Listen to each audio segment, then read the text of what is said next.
gmail.com.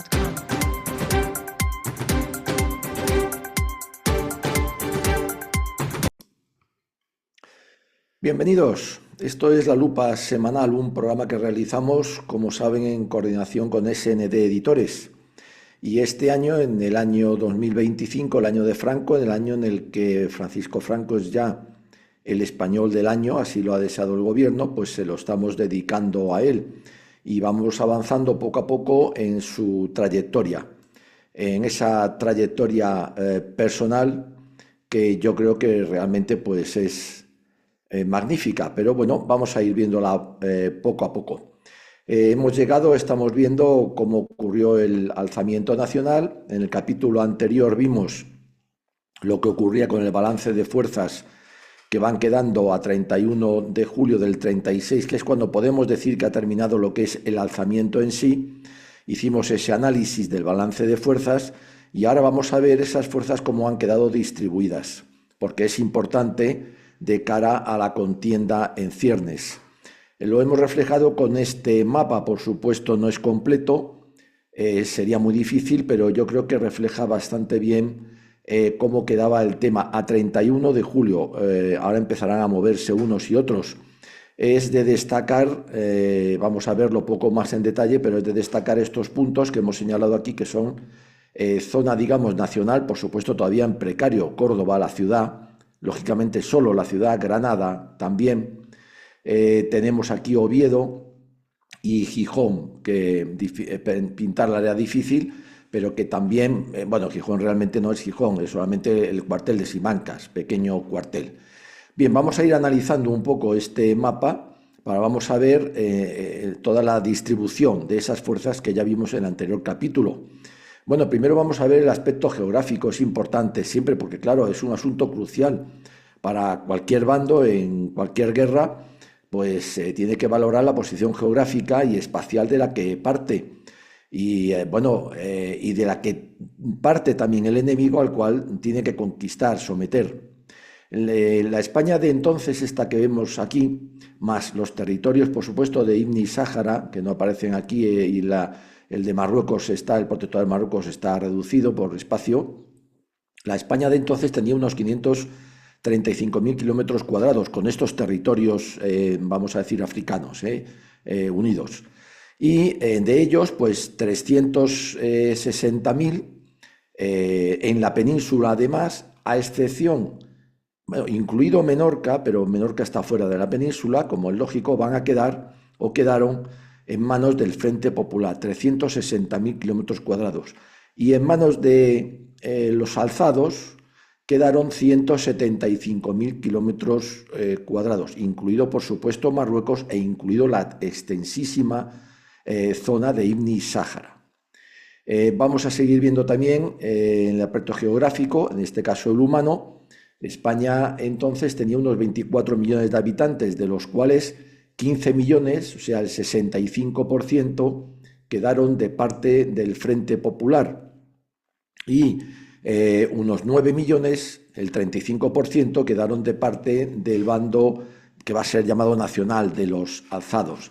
Es decir, que el Frente Popular contaba con un potencial humano, con lo que eso significa, capacidad de combatientes, de reclutamiento, de producción, etcétera, etcétera, mucho más elevado, duplicaba al de los alzados.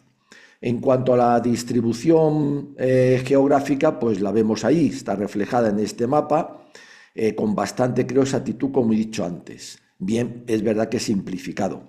Es una situación compleja, como queda, muy indefinida, y sobre todo al inicio de las hostilidades, como vamos a ver, la denominada zona alzada, que después va a ser la nacional, no estaba, ni mucho menos, hay que repetirlo, controlada en su totalidad el 1 de agosto, el 31 de julio del 36, y mucho menos gran parte de ella, incluso la que aquí aparece como, vamos a ver, ya nacional o ya alzada, ni mucho menos estaba controlada con la eficacia necesaria, ni tampoco la deseada, por supuesto, sobre todo las más pequeñas, la más pequeña zona, esta de aquí, la comprendida, este triángulo Sevilla, Cádiz, Algeciras, que vemos aquí Después también en la zona de Galicia tampoco, aquí había grandes huecos que no hemos podido dibujar, y en las grandes capitales que aparece Sevilla y que aparecen como muy controladas, tampoco lo están. Tal vez la zona más controlada era precisamente la de Pamplona, es Vitoria, esta zona de aquí, tal vez Logroño, Burgos en ese momento. Pero esto hay que tenerlo en cuenta, aunque aparece ahí dibujado como tal, la indefinición era tremenda en estos instantes, 31 de julio del 36. Los sublevados, bueno, pues bastante tenían con controlar las grandes ciudades, con la escasez de tropas que tenían en estos primeros momentos, que muchas atravesaban situaciones críticas, por ejemplo, Granada, por eso fíjense cómo está aquí, Córdoba, lo mismo, incluso en el interior. Volvemos a repetir, Gijón, que aparece aquí, pues únicamente se reducía a los cuarteles de Simancas, Oviedo, ¿para qué decir también? O sea que la precariedad era la tónica general de los alzados en estos momentos, 31 de julio del 36, si acaso a excepción de Navarra, como hemos señalado, y de Castilla la Vieja, hoy Castilla-León, siendo por tanto muchos los objetivos a defender y sobre todo a consolidar y sobre todo también a acometer inmediatamente para intentar expandirse. Otra particularidad geográfica, pues especialmente peligrosa, es del resultado adverso del alzamiento, que fracasa, como hemos dicho, era el hecho de que la zona nacional, como vemos aquí, ha quedado dividida en dos zonas muy separadas una de otra, una mayor y otra pequeña, y encima, después, la mayoría de las tropas, como ya dijimos en el capítulo anterior, han quedado también todavía más aisladas por el estrecho de Gibraltar, por el océano y por el mar Mediterráneo, en el protectorado de Marruecos. No solamente las mejores tropas, no solamente las mayores tropas, sino también grandes cantidades de munición de todo tipo. Bueno, pues entonces, claro, vemos aquí que la desventaja para los alzados era tremenda, porque sin poseer una base de partida consolidada y mucho menos, ni mucho menos, pues como era el caso, tampoco una retaguardia asegurada, porque había elementos y no nada desdeñables que se movían por estas zonas a retaguardia, pues eso les obligaba además todavía más a distraer fuerzas ya de por sí escasas de muchos de estas capitales y regimientos y demás que andaban ahí, pues para intentar superar estos gravísimos problemas y consolidar el dominio para empezar de sus propias zonas. Luego ya veremos a ver cómo van a acometer el de los demás. Esto también les creaba al qué, pues tenían una gran imposibilidad de tener unas bases logísticas seguras, de abastecimiento, de recluta, de instrucción. Luego estos primeros momentos, estos 15 días de lanzamiento, son realmente agónicos para los alzados después nacionales. Por el contrario, pues los frentes populistas, todas esas desventajas que hemos señalado de los alzados, de los nacionales, para ellos se convierten en ventajas, lógicamente. Eso es normal, así. Bueno, pues ahí se une todo, se une a que estas zonas que han quedado de parte del Frente Popular, para qué decir la cornisa cantábrica prácticamente entera, son zonas muy ricas, son zonas de grandes producciones, la zona industrial de lo que es Vascongada, Santander, incluso Asturias, minería y demás, ha quedado de su parte. Todo eso es muy importante, también se tiene que valorar y al mismo tiempo es igualmente negativo para los alzados, para los nacionales. Terminado este breve análisis geográfico, vamos a ir al análisis del aspecto económico, que claro, en parte viene de este geográfico. Bueno, pues si bien el potencial pesquero es verdad que se inclinó a favor de los nacionales, sobre todo por esta zona de aquí, menos en el Cantábrico, pues la capacidad de producción ganadera y cerealística quedó equilibrada, pero significativamente más de parte de los frentes populistas. También por tener estos más población, eso era muy importante, pero también eso le suponía más bocas que alimentar. De los sectores de producción, pues quedaron claramente de parte, los sectores, me refiero más importantes, quedaron claramente de parte de los frentes populistas. Por ejemplo, los excedentes agrícolas exportables existentes en ese momento, en el momento del alzamiento, pues estaban de su parte. Toda la industria metalúrgica, química y textil, prácticamente toda, el 90%, estaba de su parte. También quedó de su parte la práctica totalidad de los medios de transporte. Esto es muy importante, ferroviarios y de vehículos de tracción. El 70% de la flota mercante, ya hemos dicho de la de guerra, que quedó netamente a su favor, pues el 70% de la flota mercante, que estaba formada por cerca de 1.000 barcos, con un desplazamiento aproximado de 1 millón de toneladas, también quedó de parte del Frente Popular.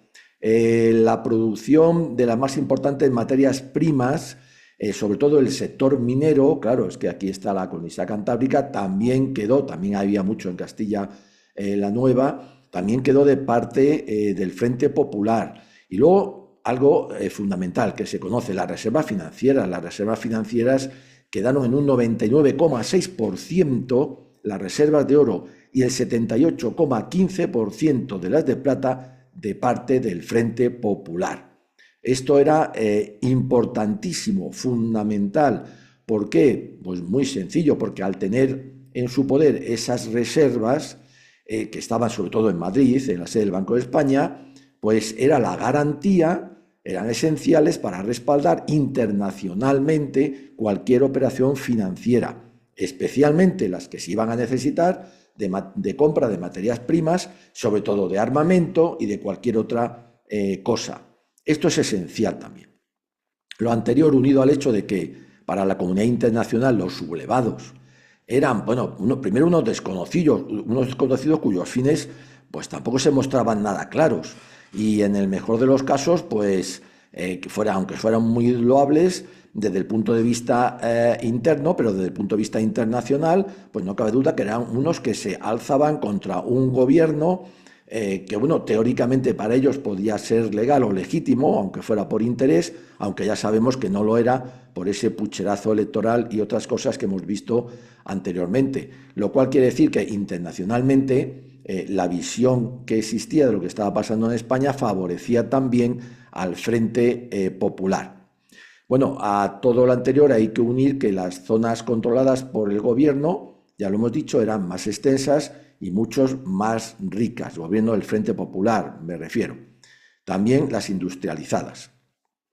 Bueno, aquí viene entonces, voy a recordar, voy a leer solamente el inicio de ese famoso discurso que pronuncia por la radio el 26 de julio del 36 Indalecio Prieto, y que después se publicó en el diario El Socialista el 9 de agosto. Si me permiten, voy a leerles solamente las 3 o 4 primeras líneas. ¿De quién puede estar las mayores posibilidades de triunfo en una guerra? De quien tenga más medios, se dice a sí mismo, se contesta Prieto. De quien disponga de más elementos. Ello es evidentísimo, dice. Pues bien, extensa cuál es la sublevación militar que estamos combatiendo, los medios de que dispone son inferiores a los medios del Estado español, a los medios del gobierno. Si la guerra, como dijo Napoleón, se gana principalmente a base de dinero, dinero y dinero, la superioridad financiera del Estado, del gobierno de la República es evidente. Tenía razón, lo acabamos de ver. A esto le contestó lacónicamente, como ya sabemos, con aquella frase Franco, en el que le dijo, bueno, pues sí, todo eso es verdad, claro, no le iba a quitar la razón, pero nosotros tenemos la razón, factor fundamental, aparte de otras virtudes que Franco en ese momento pues no quiso tampoco señalar. No se iba a extender, no merecía más la pena contestar al discurso de Prieto. Vamos a hacer también un pequeño análisis político de los dos bandos que se están en ese momento ya conformando.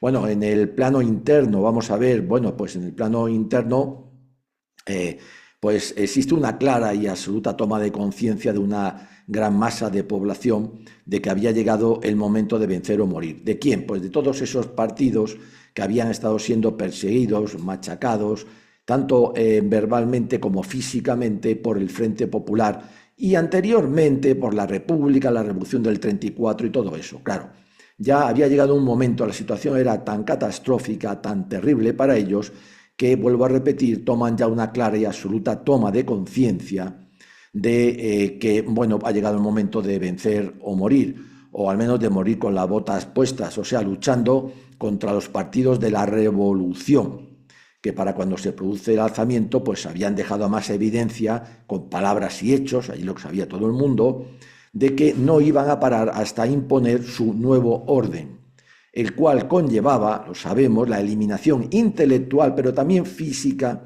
de todo aquel, eso corresponde a una revolución, de todo aquel que, pues con razón o sin ella, ellos, los revolucionarios, consideraran sus adversarios. Ya no sus enemigos, sino simplemente sus adversarios.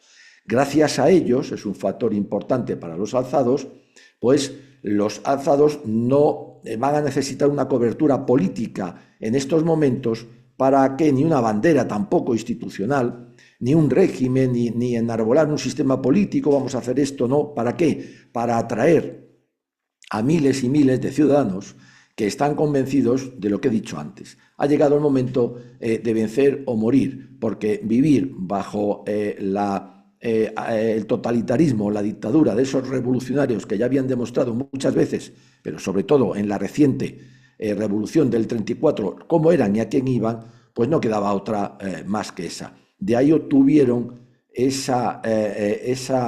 concurso cívico tan importante de los alzados en estos primeros momentos que yo creo que ni ellos mismos lo esperaban.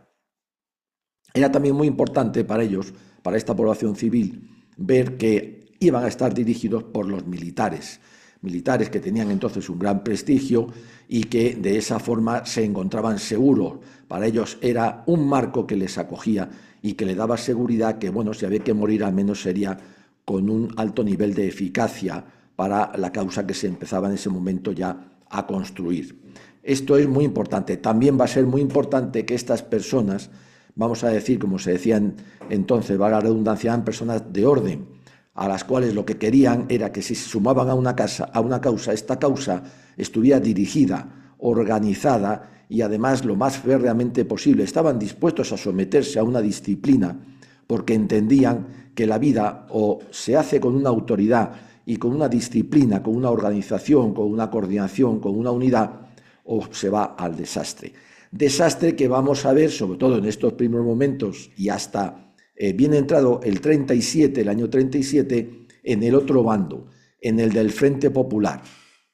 Allí no ocurre lo mismo que en los alzados, ni mucho menos. Sus fuerzas políticas, aparentemente con los mismos objetivos, estaban material e ideológicamente enfrentadas, ya no solamente divididas, sino enfrentadas, dispuestas cada cual a imponer a los restantes sus objetivos a la menor oportunidad, los cuales, aunque todos eran revolucionarios, los objetivos de todos, poseían matices diferenciales evidentes y además encontrados y además irreconciliables, precisamente porque la visión que de la revolución tenía cada cual no era lo mismo. Socialistas y comunistas iban a la par, pero no eran mucho menos los anarquistas, para qué decir los secesionistas que barrían para su casa. Bueno, pues cada cual les impedía llegar, todo esto les impedía llegar a un entendimiento incluso ante la aparición de un enemigo común, lo cual es tremendo. Estos primeros meses de la ya contienda que se va a iniciar son para ellos de descalabros, precisamente por estos que estamos diciendo, incluso ante un enemigo común, como son los alzados, los inicios del bando nacional, da igual, ellos siguen R que R con sus luchas intestinas partidistas, pero además también entre los propios partidos enfrentados, intentando cada uno imponerse al otro para hacer su propia revolución, incluso a pesar de los demás. De aquí también que ya el gobierno prácticamente es un gobierno fantasma, por mucho que quiera mantener las apariencias, pues no controla nada, no controla los partidos, nadie obedece nada, todo es un descontrol absoluto y todo eso va a redundar en una gran desventaja para este bando y esta zona del Frente Popular. Repito, nunca diré republicanos porque no lo eran.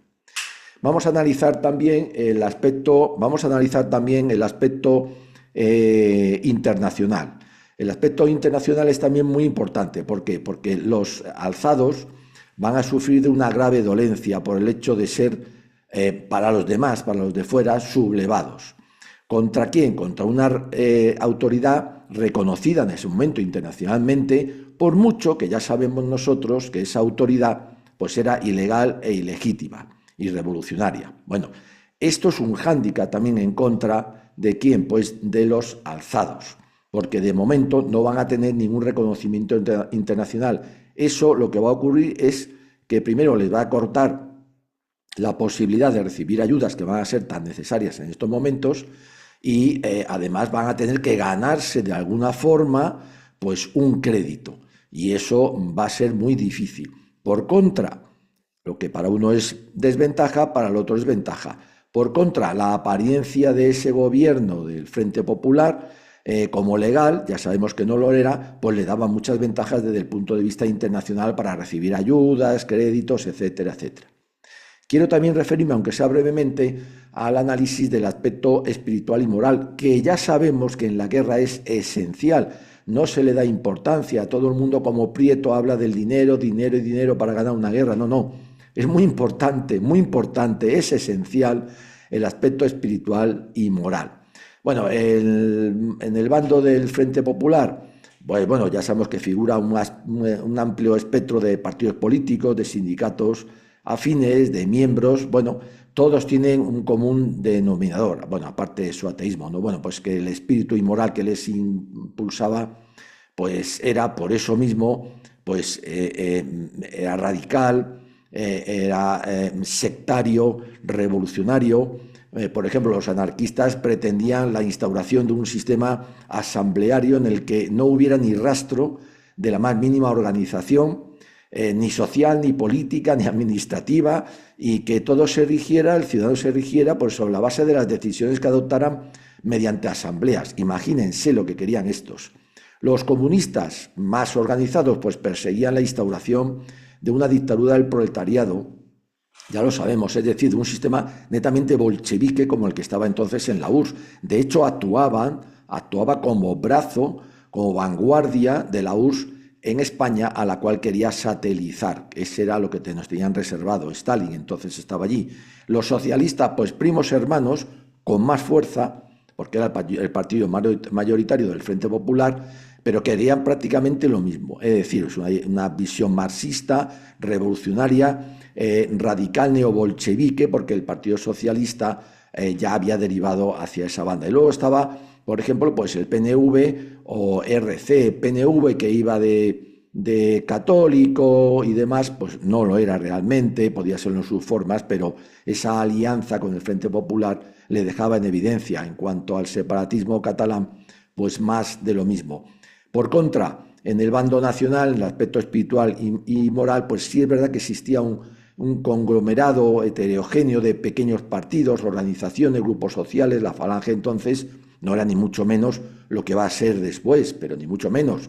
En la comunión tradicionalista, los carlistas, los requetés, pues estaban circunscritos prácticamente a Navarra, y bueno, había sus grupos en otras provincias, como Sevilla incluso y demás. Luego estaban los monárquicos, en fin, pero ahí estaban todavía. La CEDA, que era el gran partido de la derecha, la Confederación Española de Derechas Autónomas, bueno, esta va a quedar disuelta ipso facto, porque nadie se va a acordar de ella. Todos van a acudir a la parte, digamos, más directa, más de acción directa, como va a ser Falange, Requetés y otros.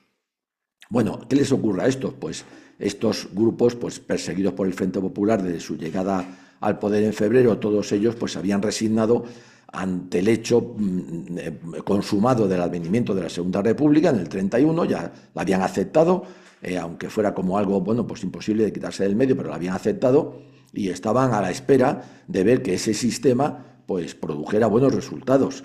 Lo que ocurre es que con la llegada ya al poder en febrero del 36 del Frente Popular, con ese pucherazo electoral, pues ya se dan cuenta, y la persecución que inicia de cara a la próxima revolución, que ya tiene ciernes, pues es cuando les convence que desde el punto de vista moral, incluso espiritual, la cosa ya no tiene remedio. Por eso también se une aquí un factor muy importante, que es el factor religioso. Por un lado estaba un ateísmo radical, incluso perseguidor de la Iglesia, como era el Frente Popular en todos sus partidos, tal vez menos en el PNV, aunque bueno, habría mucho que hablar. Y en el aspecto contrario, el de los alzados, pues lógicamente tenemos todo lo contrario, con eso se dice todo. Son dos conceptos, por lo tanto, de vida y del mundo, como se dice hoy, una cosmovisión diametralmente diferentes, las que van a chocar entre sí. y no dos meros conceptos de hacer política, ojo, ni de gobierno. De hecho, los militares alzados no abogaban por ninguno concreto, por ningún régimen concreto, a excepción de conservar la república. Esa es su idea, lo hemos visto y lo hemos repetido varias veces, solo que devolviéndole a la república el orden que nunca debió haber perdido. Es por ello, bueno, pues que la guerra española, y hay que decirlo aquí ya de entrada, lo veremos más en detalle en adelante, no va a ser una guerra civil al uso normal, como se puede dar en cualquier país, es decir, no va a ser de un régimen por otro, yo quiero monarquía, tú quieres república y tal. No, no es así. Todo esto que hemos visto nos lleva a decir algo muy importante. Nuestra guerra 36-39 va a ser mucho más, algo mucho más profundo lo que hay en juego por parte de los dos, pero sobre todo por parte de los alzados. Incluso las fuerzas extranjeras que van a ayudar a uno y otro van a venir también imbuidas de una cosmovisión, de una visión espiritual y del mundo y de la vida totalmente, diametralmente opuestas. Como resumen, bueno, pues podemos afirmar con rotundidad que tras el fracaso del alzamiento, que ya hemos dicho, pues la situación de partida de los alzados, o sea, los que van a ser nacionales, repetimos, aún a 31 de julio del 36, 1 de agosto si quieren, pues era dramática, angustiosa, en la práctica totalidad de los aspectos militar, lo vimos en el capítulo anterior, y aquí hemos visto el geográfico, el económico, el político. Tal vez solamente en el espiritual y en el moral su situación era realmente magistral, vamos a decir, muy importante. Superaba a los otros, por supuesto, pero vamos, como la noche al día. La situación que se presentaba del adversario pues era incomparablemente mejor, es decir, sus oponentes, el Frente Popular, pues ya lo hemos dicho, sus evidentes ventajas pues solo se veían mermadas a priori por la existencia de ese gobierno prácticamente fantasma que va a estar siempre en crisis, objeto continuo de manifiesta desobediencia, carente por completo de autoridad e incapaz de hacerse valer, incapaz para todo, inepto, también por unas ingentes masas de milicianos revolucionarios armados, por ese gobierno además, compuesto por individuos muy radicalizados y decididos, eso sí, pero informes, actuando por su cuenta y riesgo sobre la base de impulsos y de intereses partidistas, de filias, de fobias absurdas, mezquinas, incluso de intereses meramente personales de sus líderes, de sus componentes, y todos ellos manifiestamente incompetentes también. Vamos a traer aquí, he recogido un párrafo de las memorias de Azaña que creo que es importante para este momento que estamos estudiando, 31 de julio del 36. Son 3 líneas, permítame que se lo lea. Dice Azaña: a la facilidad relativa con que el movimiento, la sublevación, o sea, los alzados, fue sofocada en la capital y en otras grandes ciudades, como hemos dicho, y regiones que dejaban en poder del gobierno los recursos más importantes del país, como ya decía Prieto, engendró una confianza sin límites. No hay nada peor en la vida que confiarse. El grave desbarajuste que siguió, revestido para adoptar un nombre formidable como el de revolución, provino en gran parte de esa confianza, yo diría exceso de confianza, ligada al instintivo impulso de desquite. Ya ven aquí que los que se alzan tenían también razón. Por parte de los otros solo podían esperar eso, desquite, venganza. O se vence o se mueren. No les quedó a los alzados, militares y civiles, otra ya. A esa situación había llegado España. Bueno, en estas circunstancias va a comenzar la guerra. En ella, bueno, pues solamente, lógicamente, al 31 de julio del 36 o el desarrollo posterior de los acontecimientos y, bueno, sobre todo la habilidad, inteligencia, voluntad, la capacidad de sacrificio de todo orden de cada uno de los contendientes va a ser el que va a marcar, bueno, pues lo que cada uno va a lograr. Sí, y sobre todo si se va a lograr imponer al otro o no, si va a alcanzar esa tan deseada victoria, que los dos la tenían. Eso sí, pues debido al extremo al que habían llegado las cosas, en todos los órdenes, pues estaba claro también que la única solución aceptable para unos y para otros, y lo sabían unos y otros, era la total e incondicional derrota del adversario en todos los órdenes, en el militar, ideológico, económico, político, espiritual, moral, por supuesto, geográfico, claro, sin posibilidad alguna de llegar jamás a ningún acuerdo ni componenda. Esto los dos lo sabían desde este primer momento. El que a estas alturas todavía no lo creyera, pues aparte de ser un ingenuo, que lo sabía, pues es que nada sabía sobre lo que ocurría en su propio país, en España, si era español y si era extranjero, sobre lo que estaba ocurriendo en España. Y también unos y otros, esos ingenuos, desde luego desconocían sobre cuál es nuestra idiosincrasia, la más profunda del pueblo español. Pero bueno, de antes y también de ahora, lógicamente, porque en eso no hemos cambiado, lo llevamos en la sangre para bien y también para mal.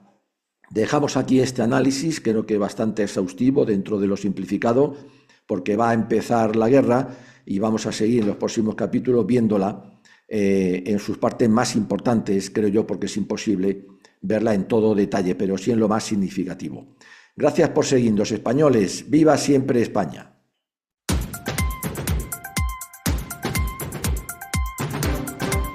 Jamendo.com